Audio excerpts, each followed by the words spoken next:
Let me tell you about the wildest day of my life today. I walked into a courthouse as a CEO, thinking I was there to pick up some zoning documents, and ended up walking out with a 6-year-old girl who looked me in the eye and whispered, "My parents don't love me."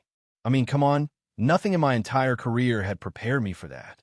You ever have your whole world tilt on its axis in 1 second flat? Yeah, that happened. The courthouse was its usual buzzing self. Lawyers in suits power walking past marble columns, clerks shuffling paperwork, the whole place pulsing with that impatient, stressed out energy except for one tiny girl sitting alone on a bench, knees pulled tight to her chest, looking about as lost as a person could look.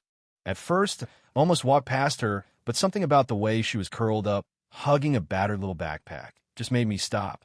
You know how some things just punch right through your day? She had these big, tear-streaked eyes and wild curly hair, and she looked up at me like she didn't expect anyone to notice her, let alone care. I crouched down, tried my best, gentle grown-up voice, and asked if she was okay, and she just barely managed to whisper, "My parents left me. They don't want me. They don't love me." I swear, it felt like time stopped. All the deals, meetings, the boardroom bravadoit meant nothing right then. I looked around for her parents, anyone who might be coming back, but the hall was full of strangers pretending not to see her. So I did the only thing that felt right. I called my assistant Marie over, told her to stay with the girl, get her some water, and I stormed straight to the family services office like a man on a mission. There, I demanded to know what the hell was happening. The clerk, looking like she'd seen one too many tragedies in this job, explained, "Her name's Bella Rivers. Parents just signed away their rights. No family listed, no one coming back. She's going to a state shelter until a foster home is found." I almost laughed like, "Are you kidding me? You can just walk away from your own kid?" But no one was kidding. I felt this rage and helplessness all tangled up in my chest. But more than that, I just knew that if I walked away too, she'd remember it forever. I asked for emergency guardianship on the spot. No, I wasn't related. No, I hadn't planned any of this. But I couldn't let that kid go another night believing she was disposable. Somehow, that stubborn energy work for meth clerk shoved a mountain of paperwork across the desk and said they'd expedite the background check because, well, my name carries a little weight in this town. I signed everything, barely remembering my own signature, just wanted to get back to Bella before she vanished into the system. When I finally returned to the bench, Marie was still there, and Bella was staring at her shoes, not crying anymore, but looking hollow. I knelt down and said, "Bella, if you're okay with it, I'd like you to come home with me tonight, just until things get figured out. You won't be alone." She didn't say anything, just put her tiny hand in mine, like she was too tired to ask more questions. Let me back up a sec. Me life wasn't exactly set up for kids. My penthouse is all glass, art, sleek furniture, not a stuffed animal in sight. But that night, I carried her up to the apartment, told her she could sit anywhere she wanted, made her some eggs and toast, and just sat nearby, giving her space. She didn't eat much, barely spoke, but she didn't flinch when I said, "You're safe here." That word seemed to unlock something. She finally sat by the window, staring out at the city, and I just sat with her, not pushing, just there. You'd think one good deed would feel heroic, but honestly, I was terrified. I could handle million-dollar deals, but I had no idea how to put a scared kid at ease. I started changing little things, making her breakfast, slowly adding kid stuff to the guest room, learning her routines. She never asked for anything twice, never ate much, but she watched everything, trying to figure out if this place was for real. Some nights, I'd hear her crying in the dark, and I'd sit with her while she talked about her nightmares of shelter, being forgotten, bunk beds, and mean girls. Each time I promised her, "You're not going back. Not tonight. Not ever." After a while, she started to believe me just a little. We settled into a rhythm. My driver and boardroom meetings took a back seat to drop-offs, art class, and therapy appointments. My coworkers gossiped, "Sure, what's Owen Miller doing with a little girl?"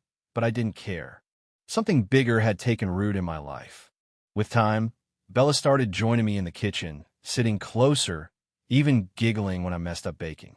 She began opening up to her therapist, talking about her fears, her dreams, little stuff that would have seemed insignificant before, but now felt huge.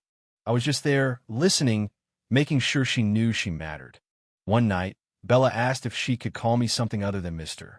Miller. She didn't have a word for it, yet just wanted something nice.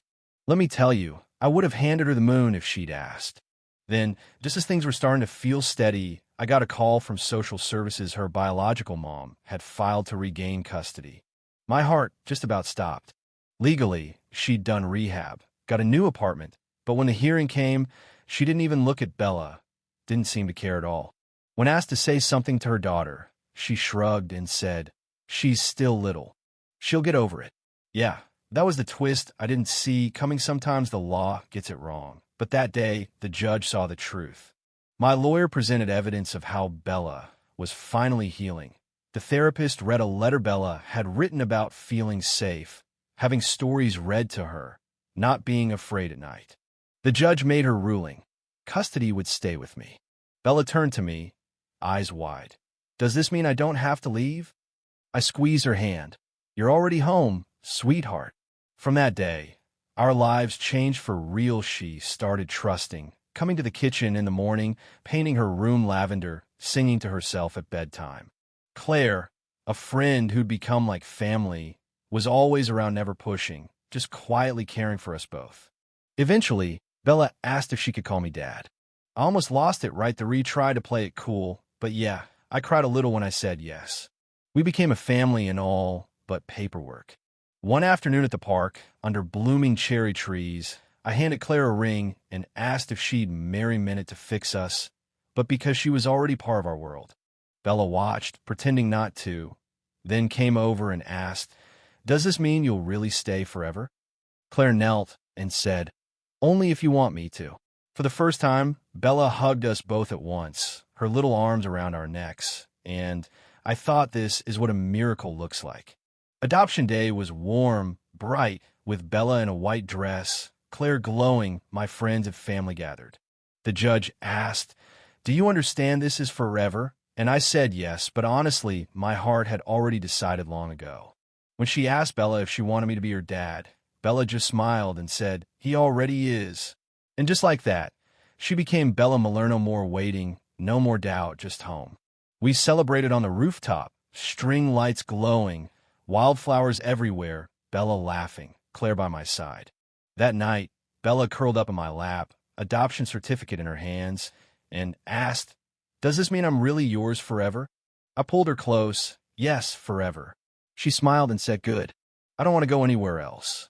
So yeah, that's how a day at the courthouse became the day I found my familia family, built not by blood, but by stubborn hope and the refusal to let someone slip through the cracks. That's the real story, and honestly, I wouldn't trade it for all the boardroom victories in the world. What do you think? Can one act of kindness really rewrite a life? Is family what you're born with, or what you fight for every single day? I'd love to know what you believe. Share your thoughts below, because I know I'm not the only one whose life changed in a single unexpected moment.